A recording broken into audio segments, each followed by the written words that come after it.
You're listening to the Tony Kinnett Cast on 93 WYPC. CYTV Here on the Daily Signal. Good evening and welcome to the Tony Kinnett Cast here on the Daily Signal, nationally syndicated first on 93 WIBC. The word of the day is backpedaling. There is backpedaling aplenty everywhere, from the legacy media, the journalists and the network outlets, the big fantastic newspapers and magazines that have preached their wisdom to you for such a long time. They're backpedaling. Members of the House, they are backpedaling. Members of the Senate are either backpedaling or whatever Mazie Hirono does. God knows it's not pull-ups. We're going to talk about those a little bit here in just a bit. So as a quick reminder regarding the Charlie Kirk assassination in Utah.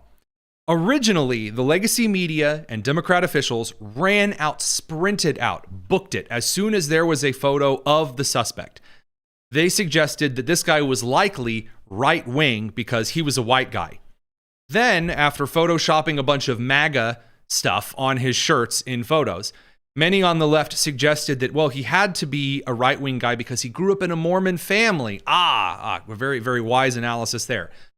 And then after his Christian conservative-ish dad turned him in, and then it found out some other information about the shooter, including like the cartridge casings reading "nice bulge, ooh woo," and "hey fascist catch." Well, then it was, well, we really, we don't even know the motive of the shooter.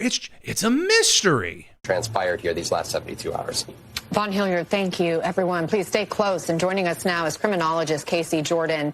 Casey, so much happening so quickly here this morning. We're learning as well from our own reporting that there's no indication of a prior criminal record. This is according to searches of state national public records associated with the person, Tyler Robinson, and his date of birth. By the way, I do want to point out, pay attention to how she says they did all of this searching on any individual named Tyler Robinson and all of these state and federal databases, because in a minute, that's going to become very useful. But the dork who is a clown just missing the nose and the wig to the right, this criminologist, who I can only assume went to Helen Keller's school for site investigation. Her analysis of these cartridges is something to behold. One of the most striking details that we learned from this press conference were, again, about those bullet casings and the inscriptions, "Hey, fascist," the words "Bella Ciao," the words, "If you read this, you are gay." What do you see as the significance or what the message is that he's trying to communicate here? Really, I would need to actually see these words in the way that they are on the bullet casings in the gun to make a proper interpretation. Yeah, because if they're written in cursive or Comic Sans, that's really going to determine whether or not this was leaning to the left or the right. Yes. Thank you very much, Columbo. I'm so excited that you're here to tell us these things. But just knowing what those words are, I'm kind of overwhelmed with how immature it all sounds, and that there is no really chronic theme. I think Brandy really nailed it. You have to make of it what you want. Oh, wow, there's no theme. No one had any idea. We don't know the motive of the shooter. We heard from the New York Times and from multiple outlets all over the country. Well, then it was, okay, so yeah, the shooter was the gay boyfriend of a dude transitioning into a fake woman, but, well, hey, the trans person is a really great guy. They're really great woman guy. Okay, they don't really know what to call him. He's cooperating with police. That was the narrative for about 5.5 hours yesterday. Well, now we know a lot more, both from the press conference of the county attorney in Utah, as well as a couple of released messages. So in one text message, Tyler Robinson, the assassin, sent to his roommate admitting his guilt. Robinson said of Kirk, and I quote, "I had enough of his hatred. Some hate can't be negotiated out," end quote. Did the transgender person then reach out to police and say, "Hey, this is what happened. You guys this is a dangerous thing"? No, of course not. Now, I do want to play, this is what the county attorney said after he read a series of charges. So just to remind you, right after the Kirk assassination on the 12th, we have that criminologist from MSNBC and all the other people saying, we don't know the motive. There's no way to know the motive. Now this from the county attorney in Utah this afternoon. Police interviewed Robinson's roommate a biological male who was involved in a romantic relationship with Robinson. The roommate told police that the roommate received messages from Robinson about the shooting, and he did provide those messages to police. On September 10th, 2025, the roommate received a text message from Robinson which said, "Drop what you're doing. Look under my keyboard." The roommate looked under the keyboard and found a note that stated, quote, "I had the opportunity to take out Charlie Kirk, and I'm going to take it." Police found a photograph of this note. The following text exchange, then took place. After reading the note, the roommate responded, "What? You're joking, right?" Robinson, "I am still okay, my love, but am stuck in Orem for a little while longer yet. Shouldn't be long until I can come home, but I gotta grab my rifle still. To be honest, I had hoped to keep this secret till I died of old age. I am sorry to involve you." Roommate, "You weren't the one who did it, right?" Robinson, I am. I'm sorry." Roommate, "I thought they caught the person." Robinson, "No, they grabbed some crazy old dude, then interrogated someone in similar clothing. I had planned to grab my rifle from my drop point shortly after, but most of that side of town got locked down. It's quiet, almost enough to get out, but there's one vehicle lingering." Roommate, "Why?" Robinson, "Why did I do it?" Roommate, "Yeah." Robinson, "I had enough of his hatred. Some hate can't be negotiated out. If I am able to grab my rifle unseen, I will have left no evidence." Okay, so first of all, no. There was DNA that was found on the rooftop. So by the way, for all of the conspiracy theorists already who are coming out and saying, well, it couldn't possibly be this guy, it's just a kid. The DNA has been found on the roof. The DNA has been found with the rifle. Everything lines up precisely, including the ownership of the rifle was from the shooter's grandfather. By the way, the grandfather who then noticed on the news that the rifle was being talked about and was calling the shooter, who wasn't answering. We found out from texts later provided by Andy No. Robinson said, quote, "I'm wishing I had circled back and grabbed it as soon as I got to my vehicle. I'm worried what my old man would do if I didn't bring back Grandpa's rifle. I don't even know if it had a serial number, but it wouldn't trace to me." That's not how that works. "I worry about prints. I had to leave it in a bush where I changed outfits. Didn't have the ability or time to bring it with. I might have to abandon it and hope they don't find prints. How the bleep will I explain losing it to my old man? Only thing I left was the rifle wrapped in a towel," which, by the way, was covered in his DNA. So I will point out there was a former FBI official who I co-paneled with before the end of last week, who said one of the most true things I've ever heard. "Do you think this is a professional assassin?" He said no. And they said, well, then why did he try to put as much planning into it as he had? After the FBI official had said, well, he didn't have a point of egress, he didn't have a car ready, he didn't have a place to put the gun, he didn't have the tools necessary to keep his DNA out of the equation. All of these things he missed, a proper entry point and exit point off of the roof, things that a professional might have had to get away quickly. I-15 was 15 minutes away from campus. If this was planned out, he could have been in a car halfway to Canada before they even noticed that a vehicle had gotten onto the interstate by pulling like traffic cam footage. He didn't have any of this though. However, what we do have now is the confirmed motive of the shooter. Now, I say confirmed motive. Every one of you who has a functioning brain already knew clearly what the motive of the shooter was. And all of these left-wing journalists and influencers and news streamers and media legacy journalists who told you there was no way of knowing. After all, they were video game references and online meme culture. Guess what? It turns out that Hey Fascist Catch comes from a guy who is ANTIFA, the left-wing belief that they're fighting fascism by committing acts of terrorism, which again, we have documented cases of ANTIFA cells training individuals to assault law enforcement and individuals they don't like. This is on the record. These individuals are consistently arrested and charged with terrorism. Radio crew, we have to let you guys go to commercial break. We'll be back soon. We're going to continue on the live stream. It's the Tony Kinnett Cast.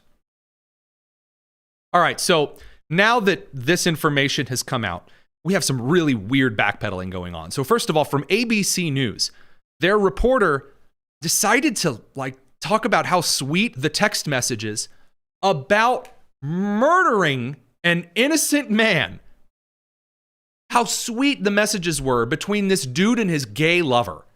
This is from ABC News. We have seen an alleged murder with such specific text messages about the alleged murder weapon, where it was hidden, how it was placed, what was on it, but also it was very touching in a way that I think many of us didn't expect. A very intimate portrait into this relationship between the suspect's roommate and the suspect himself, with him repeatedly calling his roommate, who is transitioning, calling him my love, and I want to protect you, my love. So it was this duality of someone who the attorney said not only jeopardized the life of Charlie Kirk and there's this duality, between the killer and, man, he had a romantic life. I mean, hey, there's all these photos with Hitler hanging out with Eva Braun, so therefore he must have been a really nice guy. And after all, Stalin saying that when his wife died, the rest of his soul died with him. That means that he used to just be kindly old Uncle Joe. You don't have to be stupid. But ABC makes it a point to hire you if your IQ is below triple digits. Just making that clear.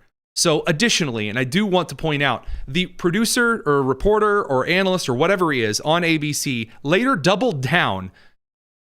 I don't know why you would need to double down on your weird fan fiction love drama of the assassin and his gay transgender furry lover, but here you go. It is. It's heartbreaking on so many levels, Kira. Obviously, Charlie Kirk was murdered brutally in front of a crowd of thousands of people who only took them 5 days to come to that conclusion, ladies and gentlemen. It only took them 5 days to come to that point. Watched him being shot through the neck and then essentially bleed out in front of him. And I think one of the things that the attorney here made a very fine point about is that a lot of these charges, 7 charges, were aggravated because children were present. Children witnessed this. Children were put in harm's way. By the way, I will note that this is also one of the first times ABC has ever really cared if crimes were happening in front of children. I don't seem to remember ABC throwing a fit about naked men being in front of children at certain parades and events. Again, sexual and violent crimes in the state of Utah are supposed to be kept away, especially from the innocence of children. That is why there are additional statutes in state law. By the way, for those of you out there who are mad this isn't charged in federal court, you should be, I am one of these who are thankful that Utah is the taking precedence in this case, because the federal law doesn't have special considerations in some aspects where, you committed the crime in front of a child. And that was something that obviously is aggravating here, and that's one of the reasons that the suspect, in addition to the alleged murder being political in nature, is facing the death penalty. They're going for the death penalty. And on the other hand, there is this duality of a portrait of a very human person, a very human experience from this entire human experience, guy. I mean, come on, who hasn't had gay sex and fetishized about assassinating people? Haven't we all? Family, as you mentioned it, the mother who essentially discovered that it was her son who had done this, the kid who had got a 34 out of 36 on the ACTs, who had a 4. He was so educated. He was going to be a doctor, a lawyer. He was going to cure cancer. He just wanted to kill some people first. 4.0, who got a full ride to college here. That kid was the one who allegedly perpetrated. She saw those pictures and identified him essentially. And then those text messages. And I don't think I've ever experienced a press conference in which we've read text messages that are so fulsome, so robust, so apparently so fulsome, so robust. So full of exigent love, it really quenches the soul of Shakespearean fervor. Can you take a cold shower before you come back on camera and grow up? We are talking about the murder of a father and husband for political means, and you're here talking about how excited you are about his gay relationship. We got to pick the radio crew back from commercial. Don't go anywhere. It's the Tony Kinnett Cast.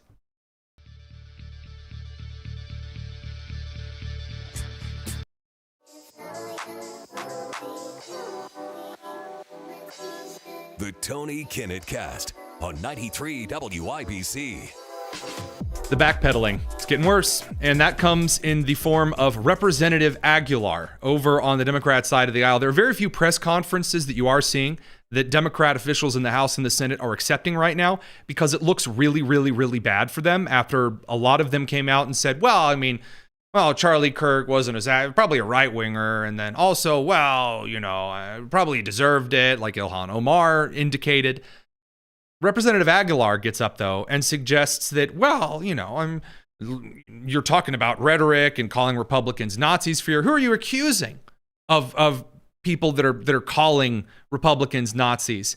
And well, here's his response and question and answer, the whole shebang. Thank you, Congressman. Democrats have come under criticism for labeling Republicans as fascists and Nazis following the assassination of Charlie Kirk, with some arguing that such inflammatory rhetoric is spurring political violence. Where do you stand on this issue? For example, the Democrats, such as Jasmine Crockett, stop referring to the president as a wannabe Hitler. What other Democrats? You said fascists and what? What was your common? But you're not attributing it to any Democrat or any member of the Democratic caucus. I'm just trying to understand the question. Jasmine Crockett didn't say fascist and Nazis. She didn't say. See, they never said. Democrats have never called Republicans fascists or Nazis. Oh, no. They're as pure as the driven snow. We don't have anything like a clip of Jasmine Crockett saying that overtly. Right now, what they are trying to do is institute Nazism 2.0 in the United States. Nazism 2.0 in the United States. Telling people that the Holocaust is getting ready to happen here in the country. I can't fathom why a mentally unstable, insane person might then act in a manner that justifies insane political violence. And guess what? It's going to be us that's going to be on the receiving end of all of it. So I could go on and on and on about the terrible things that are in there, but the basis of it, they're saying it has to be Christianity. And the fact is, everything has to be really Christo-fascism. Fascism and not, there you go. Man. Well, here was Jasmine Crockett backpedaling as fast as her fat little feet would go today, suggesting that, well, it doesn't matter, and it kind of actually was probably kind of secretly on the inside coded right wing. Do you think the political violence problem on the right is worse than what it is on the left? I think it's a false comparison in the first place, and I think we should have a leader that is responsible enough to denounce political violence. Oh, it's Trump's fault. Oh, yes, of course. Thank you. Period. It's not about where it comes from. It's about the fact that it is happening. It is never okay. It is never okay if it happens on the left. It is never okay if it happens on the right. And if we had someone that knew how to be an adult in the room, he would say that. But when he has said that consistently. After he was shot in Butler, that was what he said. After every act of political violence in this country, he has said that on the record consistently. Of course, again, that requires, a short-term and a long-term memory, literacy, things that often escape the representative from Dallas. Look at it. Please tell me who is fostering this gun culture, right? I mean, the reality is that the average person on the left probably couldn't make a shot from 200 yards because they haven't been playing with assault rifles since they were a little kid. Okay, first of all, it was not an assault rifle that was shot to kill Charlie Kirk. And I'm sorry. Actually, I'm not sorry at all. If you are too stupid to talk about firearms, you shouldn't talk about firearms. Being proficient with an assault rifle, which again, there's no real definition for an assault rifle, but assuming that you're talking about a 5.56, you're talking about an AR platform style semi-automatic rifle. The way that those are built are not as easily translated to a hunting rifle firing 30-06. It's not the same. It's not the same. Half of the engineering problems in the 20th century post-World War II were built around finding certain cartridge replacements and how U.S. soldiers would carry them and whether or not they were fitting certain means. It doesn't translate over. Number two, a 200-yard shot is just not, with a hunting rifle, with the type of optics that were on it, it's not that hard. A 30-06 round, 200 yards, that's not unthinkable. It's just not. People out there that are trying to claim that this was like this incredible archery shot through the moon. It wasn't. The idea they're going to try to say, well, actually, it's the right's problem because they have gun culture. Best of luck to you on that one. Now, we do have to keep moving here because this brings us to the roundhouse over in the Senate, FBI Director Kash Patel came to answer a few questions. And thank God in heaven, Mazie Hirono was a part of the committee. Why? Because I think that Mazie Hirono is a brilliant orator. No, she's a complete idiot. But she did accidentally admit that men and women are biologically different today. Here you go. Move on to my... you've been asked some questions about changes to your hiring standard, and including college degrees and possibly the age. But, one question I had is... She's asking the director of the FBI. She has some questions after she fumbled her words around. So about college degrees, I'm okay with the FBI requiring college degrees for some analyst positions. Not bad. Additionally, age. Yeah, I think that bureau chiefs ought to have a certain level of age. I don't think that there should be an NCO in the Army, for example, who's a 22-year-old. Doesn't have the experience net yet to be called Sarge. I don't think so. But alas.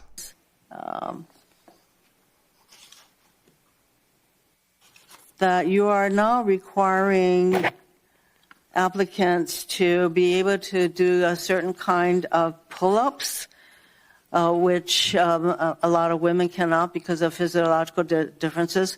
Are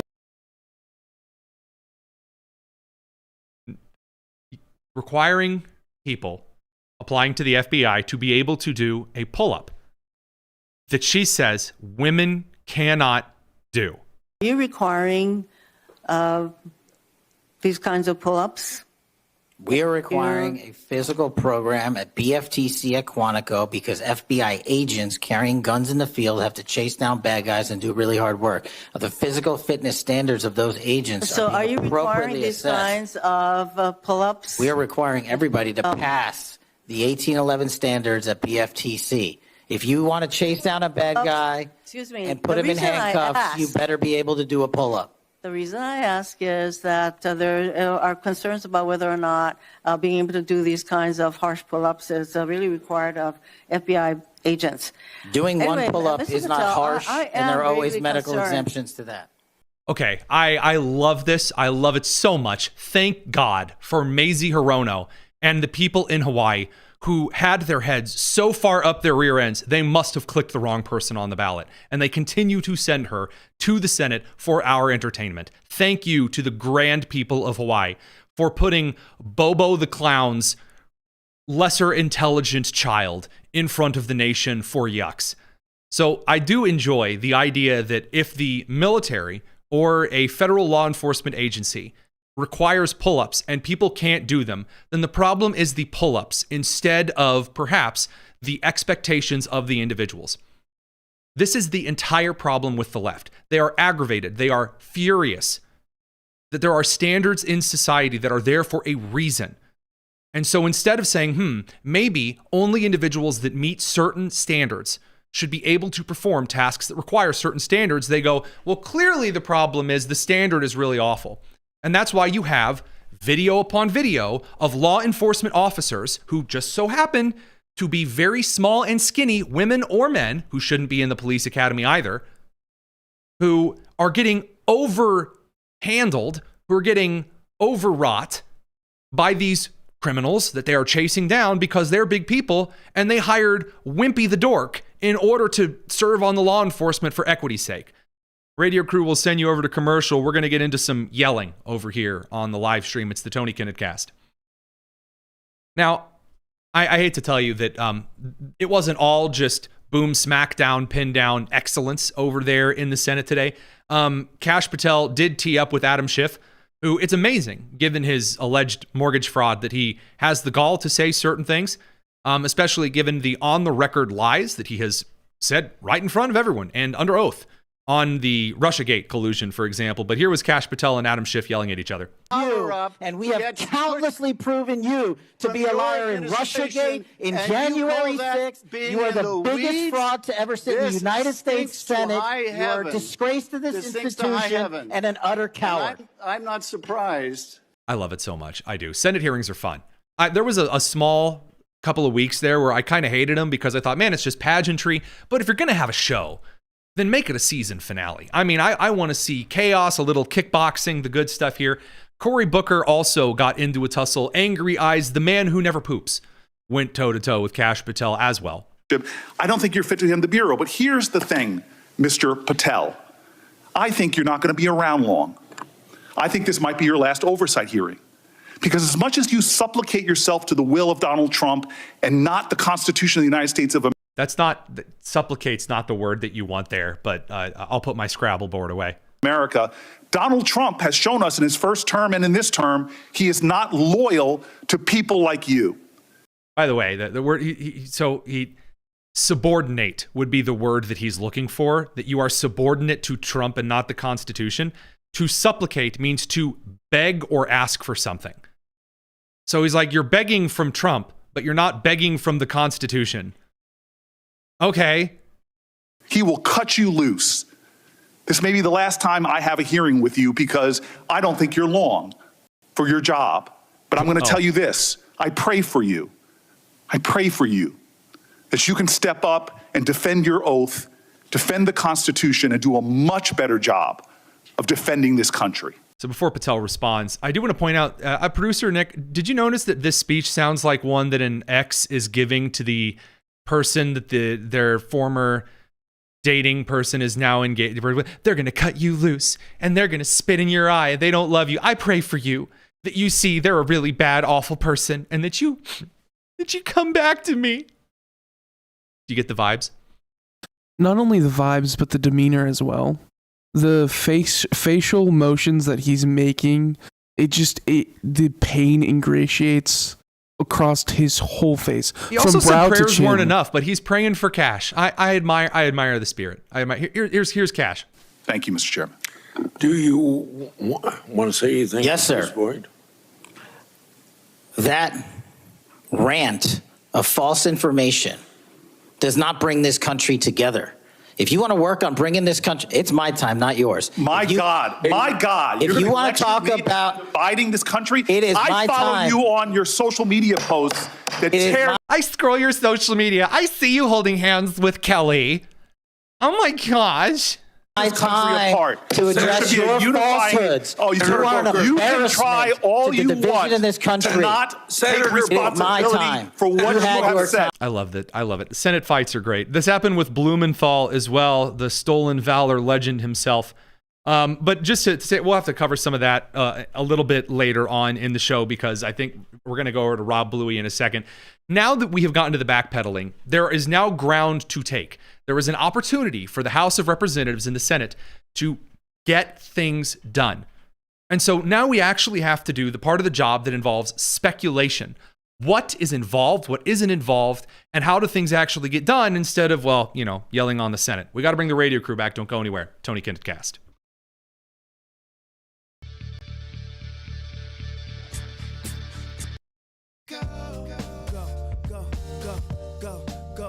This is the Tony Kinnett Cast on 93 WIBC. I don't like just giving you guys the speculation from here in the cornfields of Indiana. So instead, we're going to speculate from the very streets of Washington right next to the Capitol. We're going to Rob Bluey, head of the Daily Signal. That's right, my boss's boss, who makes sure that if I'm fired, it's done gently. Rob, thanks for joining us. Thanks, Tony. It's good to be with you today. All right, I want to hop right into this to honor everybody's time. There's a lot of speculation as to what's going to come out of the House of Representatives regarding some of the legislation from these terror events domestically, whether we're talking about the assassination of our friend Charlie Kirk, whether we're talking about the brutal murder and beyond lackluster response from Democrat officials in Charlotte of Irina Zarutska. What are we looking at least as far as what's getting the most attention right now in the House? Well, absolutely. And as you know, Tony, and as your audience knows, Speaker Mike Johnson has the narrowest of margins to work with. And so even losing one or two Republicans from basically his own team, his own party, makes it incredibly difficult to get anything through the U.S. House of Representatives. One of the most immediate pieces of legislation that was introduced or ideas that was suggested in the aftermath of the assassination of Charlie Kirk was a select committee that was being led and spearheaded by Congressman Chip Roy. And what Chip Roy wants to do is examine some of the root causes that he believes led not only to this incident, but so many of the incidents across our country.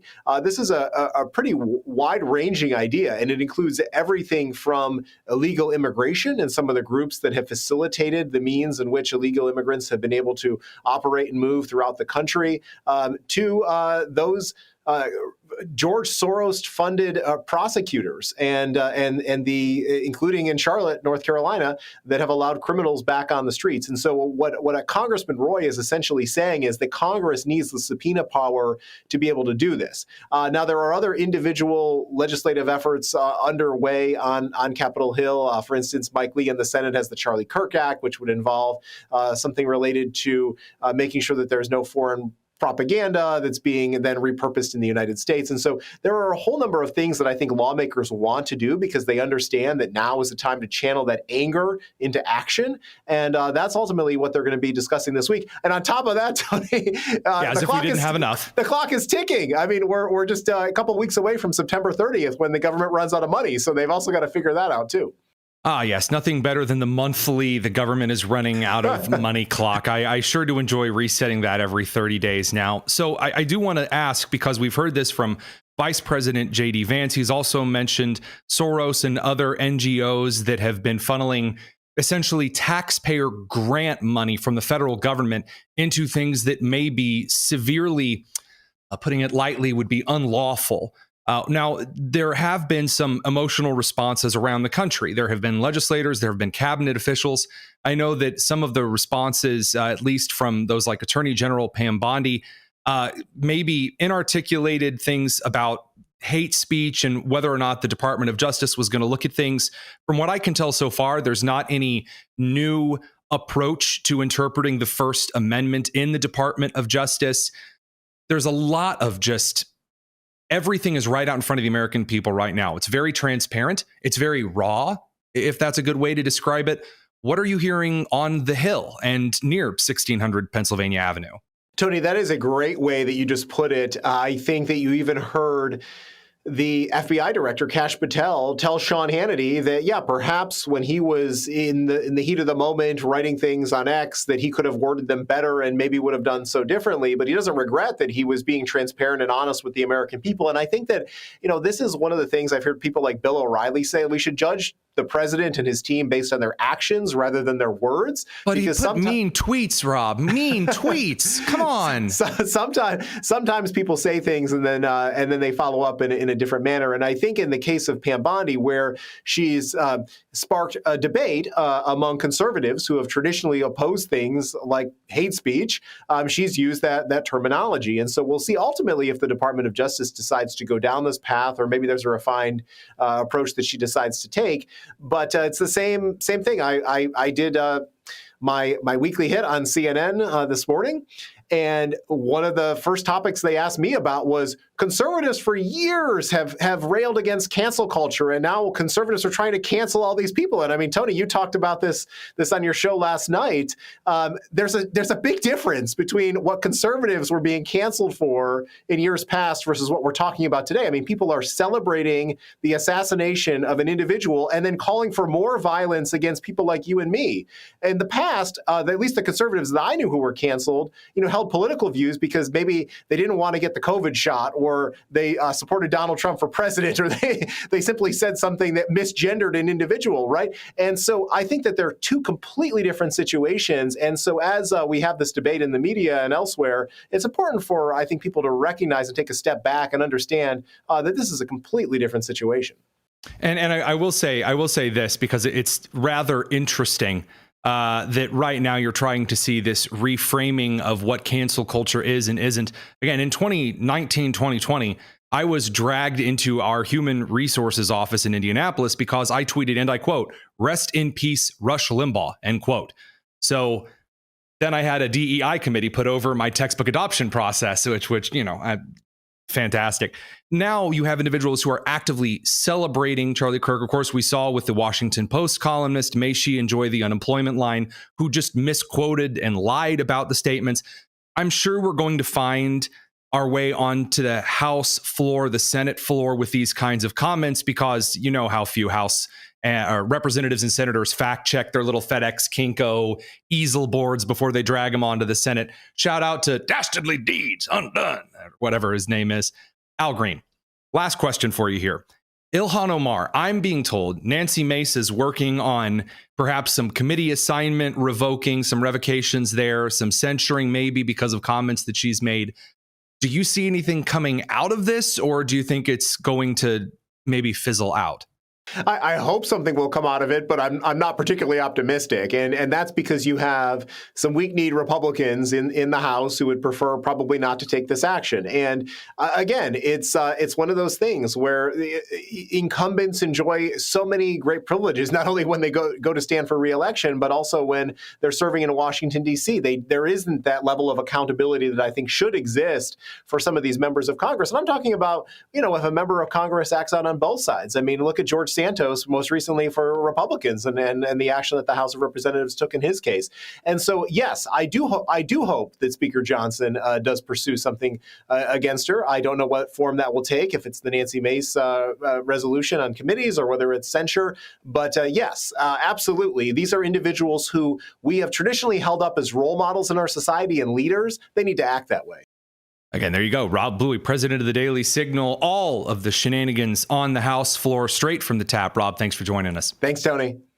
Now, regarding the hate speech legislation enormity here, the Attorney General's office is already walking back as quickly as possible from what Bondi said on that Miller podcast earlier. So to be clear here, as far as policy, hate speech is not a kind of, that's not a thing. The idea right now that you can have federal prosecution for words that you say that are not directly and overtly calling for violence. Yeah, I mean, that you have a First Amendment right to say the words, I am glad that this assassination happened, and to be as gross as you want with it. You should not be prosecuted for that. However, if your employer decides they don't want someone working at their place of business who openly celebrates the murder of people, especially for political reasons, then that is the right of your employer. That is. I am in no way, shape, or form going to demand that someone bake the cake. But at the same time, I also don't want the federal government to kick in the door. If people don't understand the difference between this, again, I point you to the U.S. Constitution. Now, I am going to offer a little bit of grace here in a way that I have before for both sides of the aisle. When you come out right after an emotional moment and you say things in front of people, we have all been in a position on the camera-facing side of the industry where emotions run high and you run your mouth. And maybe you don't say the right thing at the right time. That's what Rob was alluding to regarding, Kash Patel talking to Sean Hannity. Again, I am one of these people. However, it is very important when you are in a position that is as critical as the Attorney General of the United States, when you are the director of the FBI, you don't have the same grace and runway here that Trump has. Trump has been Trump for the entire time that he's been Trump. And when Trump gets out there and he says, I'm suing the New York Times because everyone knows they're going after your favorite president, me, and I'm owing for billions of dollars because they've defamed everything. Everyone understands that that's Trump. And there is an actual difference. You say, well, you shouldn't have double standards. If you don't know the difference between former entertainer and bombastic, charismatic Trump and Attorney General Pam Bondi, I don't know what to tell you. I do have different standards. Yes, I absolutely do. 100%. Because your entire life's work does in fact determine how my opinion is going to be of the statements that you make in public. Now, objectively, does that mean that when Trump says something that I don't like, that automatically makes it a good statement? No. Does that mean when Attorney General Pam Bondi says something good or bad, that changes, just because I may take it a certain way, that changes the objective reality of whether the statement was good or bad? No. We do in fact exist in an environment where the optics matter and the actual denotation, the definitional text of what is said matters. Radio crew, we got to send you over to the commercial. We're going to continue on the live stream. It's the Tony Kinnett cast here on the Daily Signal. Now, right now, there are a lot of people who are making the case that everyone or no one is honoring legacies here, there, and everywhere, and that I'm going to suggest, before we get to kind of the next micro story here, that patience, a little bit of patience here. There is an aspect of American society right now where we want to run and go and do as soon as the energy is there, but things done poorly with lots of energy are still done poorly. Small case in point of this, Arizona had a superintendent who was very well-meaning on school choice. And she ran into office and she completely screwed up everything. She ended up accidentally releasing the information of a bunch of kids and a bunch of parents and a bunch of financial information and social security numbers and a bunch of stuff because she rushed in, she didn't think about it, she just did it. You gotta take your time. Otherwise, what you end up getting are Sean Diddy Combs situations where you go and you say, I'm gonna charge him with RICO and I'm gonna get him on everything. And then because Diddy's case isn't precisely fit for RICO, he gets away with a lot and far too little jail time.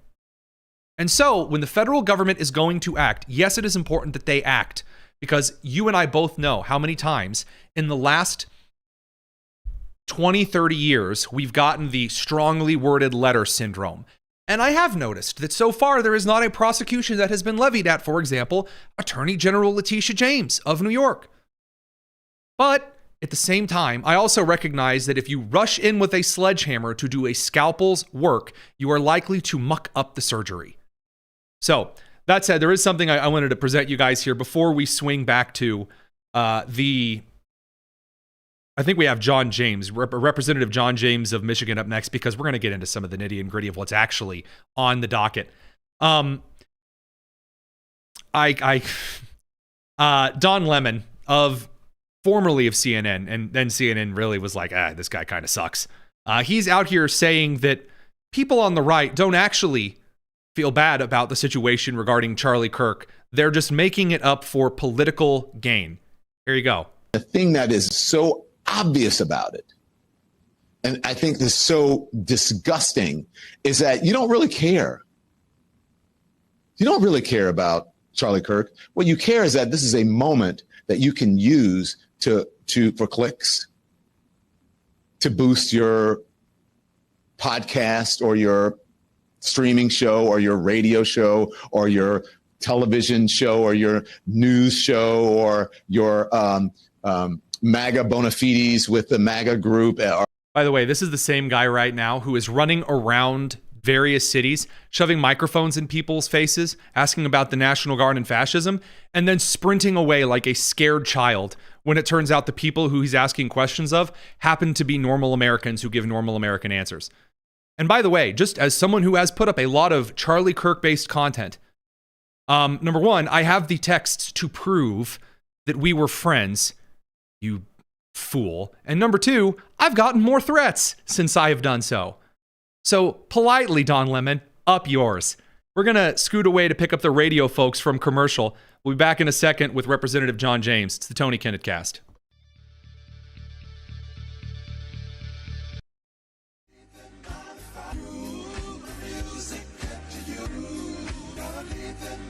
This is the Tony Kinnett Cast on 93 WIBC. So we've had on Rob Bluey, and we've speculated on what's going on in the halls of Congress, what is coming out of the events of last week, some of the rapid updates. Well, we're going to one-up that because we do enjoy anteing up over here on the show. We've got from Michigan's 10th, Representative John James, one of the only officers that allows me not to call him sir, which, you know, is kind of a bonus for anyone. Representative James, how's it going, sir? I'm doing great, man. Doing great. Thanks for being back on, Tony. So let's dive right in. I want to make sure that we keep abreast of all that is going on in the House because there's a lot of big decisions to be made without the events of last week factoring in. And now you guys have an enormous amount to rush to. Of course, there's the possible continuing resolution. There's the situation regarding maybe removing Ilhan Omar from committee assignments or possibly being censured. What is top of mind for you, or at least what seems to be the main topic of conversation among your fellow representatives in the House right now? The main topic of conversation that I'm hearing on the floor is really an acknowledgement that we live in a country that is in many regards as dark as we imagined it to be. There are forces, the principalities that are out there that we're taught, and we know that the battle is not ours, but the Lord's. We are here to be His hands and feet. We are here to be a blessing to others, and we're just here to make sure that we do our jobs, keep Americans safe, and focus on the mission. Delivering for the American people, making sure they understand that we are here fighting for them, standing for them, and to make sure that we are continuing to make America great again. So we are undeterred by an assassin's bullet, though our hearts are broken, and our prayers continue to go out to Erica and the kids. While we continue to mourn Charlie's death, we are doing everything to make sure that the evil ones do not win, that we continue to make America safe, strong, and great again. And we're going to continue to do that because as long as there's breath in our lungs, the Lord's not done with us, and we have a lot of work to do. Absolutely. I mean, what Christ orders, He pays for. And I think that's an incredible...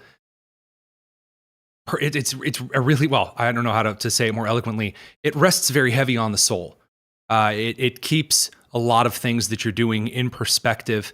I'm really discouraged that a lot of people in the House don't seem to hold that same opinion.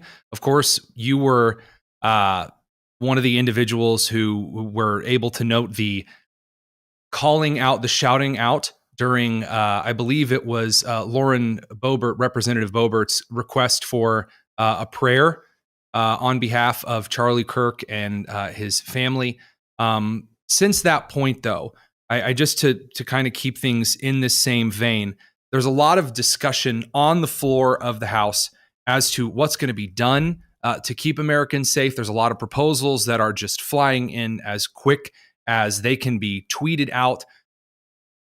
Does it appear that we're going to see any specific measures brought forward? Are these maybe in some committee discussions? I know Republicans usually kind of argue things a lot more out in the open than your counterparts on the other side of the aisle do.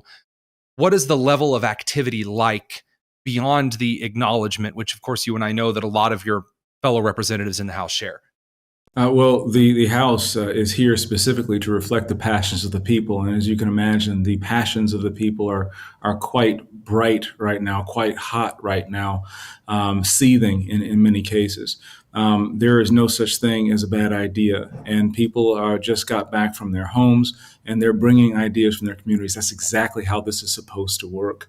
But as we're working together in conference to figure out which of these ideas bubble up to the top, which ones are actually going to make the most impact, we're beginning to take a look at everything that's poisoning the minds of our youth. Because before someone commits a heinous act, their minds have been poisoned. And this is part of the reason why even last year we were talking about TikTok. The CCP is funding the twisting of the minds of our youth, and they're funding the flow of fentanyl into our country.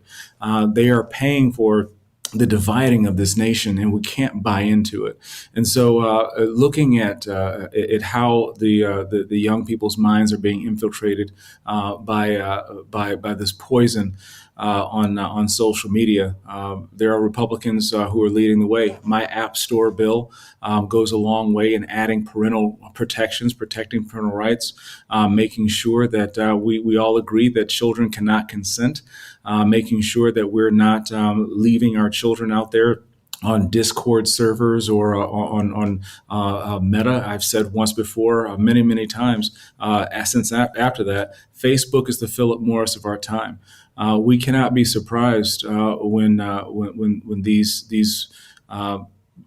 our children are radicalized, when they're left unattended with this hateful stuff. So again, we're really looking at everything from hardening our spaces that our children are in, both in school to cyberspace. So we're really looking at activity to help the most vulnerable, the most impressionable, be able to give parents the ability and the tools to protect our loved ones.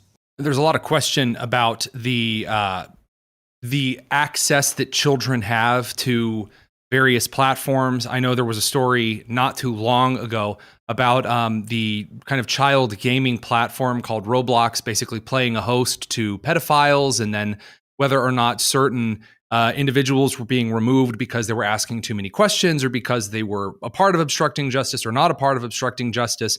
But more so from that foreign influence that I wanted to ask you about. During the Obama administration, some of the restrictions on other countries pushing propaganda into this country were lifted. You and I have talked about this before some of these cases. What do we begin to do? It's one thing to kind of hop up on network television and say, we need to take action here. But if you're actually going to restrict the CCP, which you talked about via TikTok, or Russia, or any other foreign power out there, any other country on the face of the earth, ally, enemy, whatever, how do we begin to do that from the pen of the, like you said, the direct reflection of the people in the House? Two ways. One, we're looking at the Smith-Mundt Act is something that the Obama administration tweaked, and we're taking a look at that.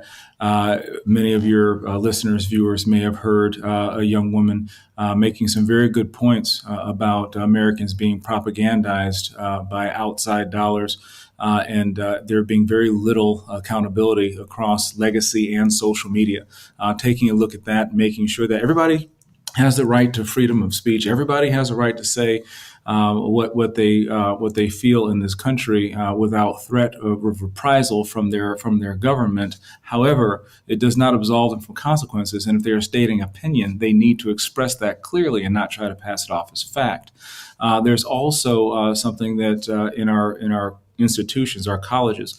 I led a bill last Congress called the Disclosed Gift Act that required any college, university, professor, whatever, if first of all, you cannot take any money from any entity of concern. You cannot take money from North Korea, cannot take money from Iran, cannot take money from those who would hurt us. And how is Columbia going to get its money, Representative James? How? Man, I'll tell you, it's funny you mentioned Columbia, because remember those protests, the anti-Israel protests? Did you notice how a lot of those tents looked a lot really similar across the country, and how Representative James, I certainly didn't mention it like on the show. How would you suggest such a thing? Of course not. I certainly not paying attention to the truth that you're putting out there, of course. Oh, no, But I'll tell you what, Tony hit the nail right on the head, is they actually are finding people who are funneling money into these universities, and they are continuing to fund the spewing of hate. Continuing to fund anti-Semitic and anti-American rhetoric, and there's traces of money there. And all we're saying is that these professors in these universities can no longer hide behind their tenure to propagate these indoctrinating ideas from those who would mean to hurt us. Our enemies are trying to break us from within, and being naive about their tactics is going to weaken us as a nation. So specifically, two ways. Again, looking at how we can protect ourselves while also respecting our constitutional rights, and really focusing on the most vulnerable and most impressionable, and really seeing that propagated through the media and through universities. Representative John James, of course, we love having you on, because as a representative from the Rust Belt, there's just a perspective when you actually look at the most abandoned class of people in the United States, that kind of labor worker who now sees their country not only being sold out to, over the last 20 years, foreign nations economically, but also socially via the propaganda of China and other hostile governments. Representative James, thank you so much for joining us. Really appreciate it. Thanks for having me on, Tony. God bless. We'll be back in a second. Don't go anywhere. It's the Tony Kinnett Cast. All right, real quick here. A little bit of bonus tonus just for you guys, because I, first of all, want to thank MAGA Hat Stays On for the very kind tips, the super chats. And we don't ask for those, but we really do appreciate the support. This I have been waiting to share with you. It is something that is truly special. I don't really know how else to introduce it. First of all, every once in a while, there are people who believe that everything is the result of some kind of a conspiracy. And don't get me wrong, I hear you. Sometimes, there's conspiracies. I believe that Mattress Firm is a money laundering operation. Come on, how many cars you ever seen buying mattresses at a mattress firm in the parking lot? Really? Come on now. How are those stores staying open? All right, those are fun conspiracies. A good hoot. Then there are people like the pro-Hamas, pro-Palestinian crew that truly do believe that everything is a secret Israeli Jewish plot. So this guy named Walid Mahmoud, and then a Palestine flag in his social media, he posts a picture of Bibi and this delegation that includes Secretary of State Marco Rubio, and they're in some tunnels, and they're hitting things with like a little hammer, and then there's some pretty interesting kind of steel work, kind of cylindrical tunnel structure, and he says these tunnels are a symbol of a project to erase Palestinian identity and to claim Jerusalem as only Israel's. So when an American leader stands there smiling, it's not innocent. It's a message. The U.S. is not a neutral player. It is taking sides and fueling the genocide. Actions like these don't bring peace. Ooh, there's just one problem. I was exactly where these people were standing 3 weeks ago. Couple of things here. Number one, this is a tunnel just like right outside the old city. So like it's in the part of Jerusalem that is controlled by Israel proper. Number two, let me verify my claim here. There we go. These tunnels are simply a recent excavation. They are not yet open to the public. I was very honored as a Christian to be able to walk through this excavation site. I'm going to explain why. Because this particular tunnel is literally just the temple road from the bottom of the valley up to the temple, Herod's temple of Jerusalem, about 14 BC to 48 AD.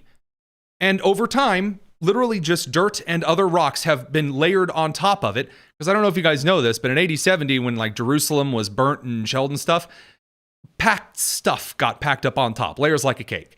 So the entire point of this entire project is to excavate the Roman road up from the valley that the early kind of Roman Empire incursion into Judea was crafted up to the temple. That's it. It is simply the road from the bottom of the valley to the temple. And by the way, that Jesus walked. And that was what we were told. Now, we were also told a couple of other things because this archaeological site, first of all, is one of the most brilliant feats of archaeological engineering in history. It is going under an active town. We were told that we very, very well could come across, jutting out of the wall or recently excavated, that hasn't been picked up or sifted, a Roman coin. And they begged us. They said, we have other archaeological artifacts that we are willing to trade you if you give us any coinage that you find. And here's why. Some of these Roman coins are suspected to have Caesar on one side and early Chinese script on the other, which means that could fundamentally change everything archaeologically we know about trade and history. Everything. Everything could change based on a coin found in this tunnel. Now, you'll notice I said nothing about Palestine at all. Yeah, because Palestine has nothing. You also notice I didn't say anything about Israel at all, really, other than that why was this tunnel buried? Archaeological history, I hate to break it to you folks, has nothing to do with the modern nation of Israel in this instance, other than that I believe from the historical text, Israel owns this rightfully. But aside from all of that, to get out there and complain, oh, those Jews and their archaeology, what is your problem? These are the steps Jesus walked on. It's freaking cool. And by the way, I don't have this here, but they also have just excavated the real pool of Siloam.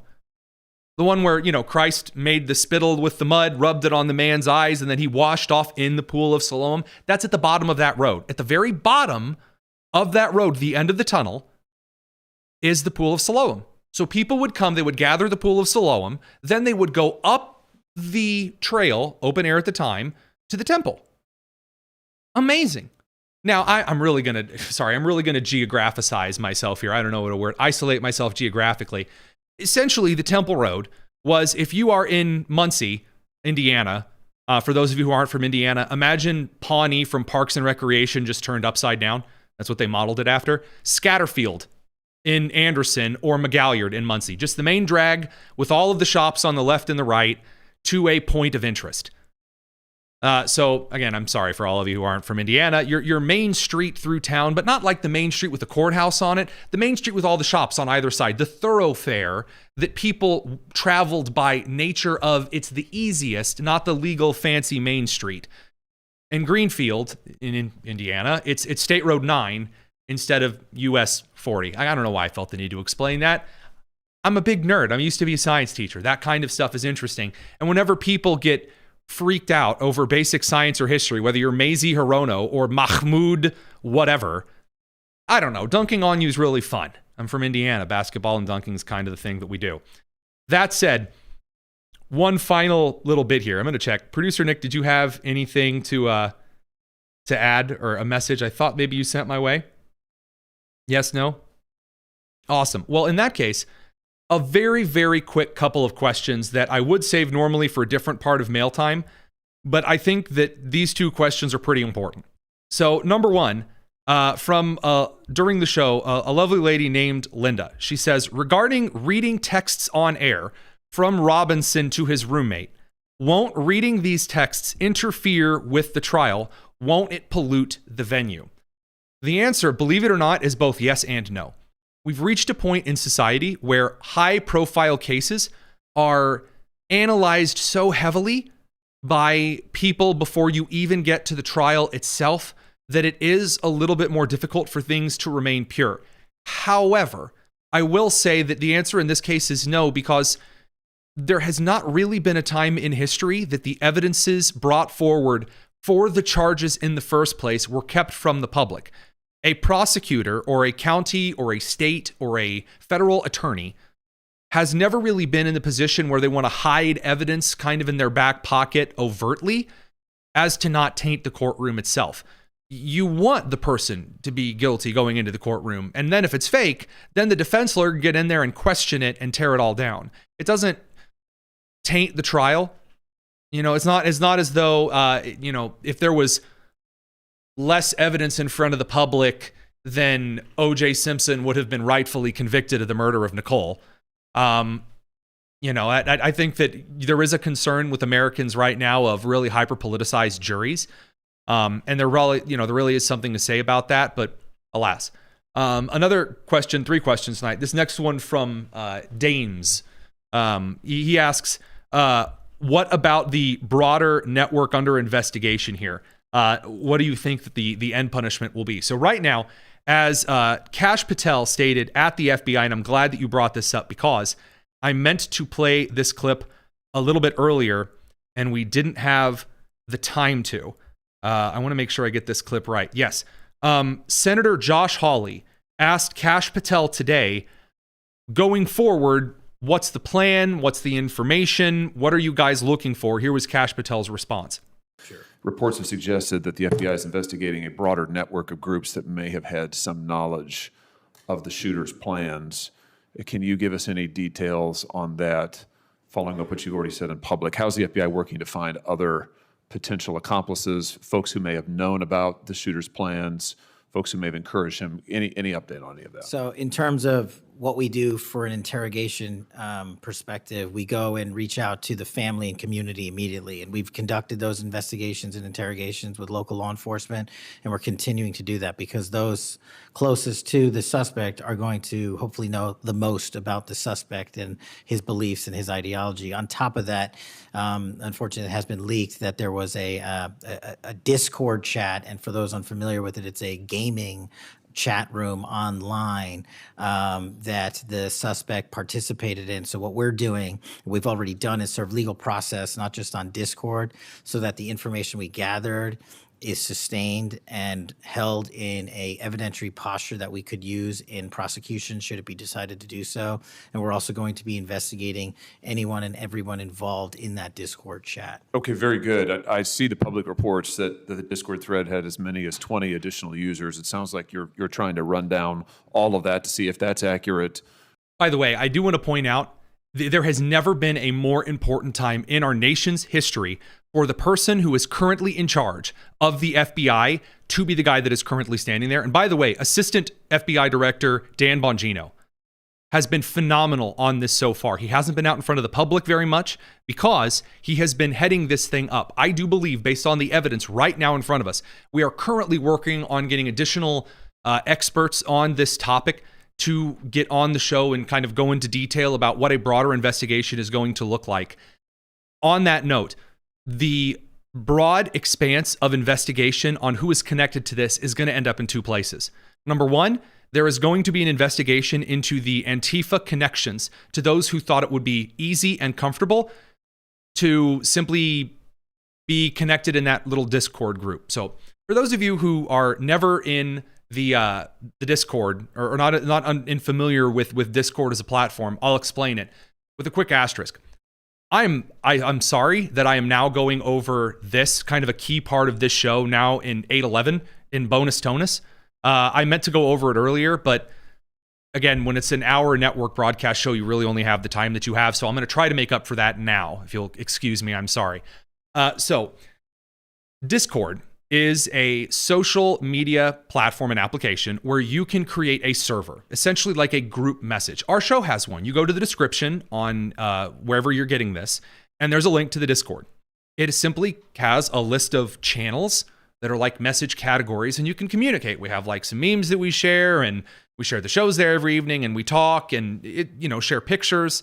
For example, I shared both of those Israel pictures with the crew before.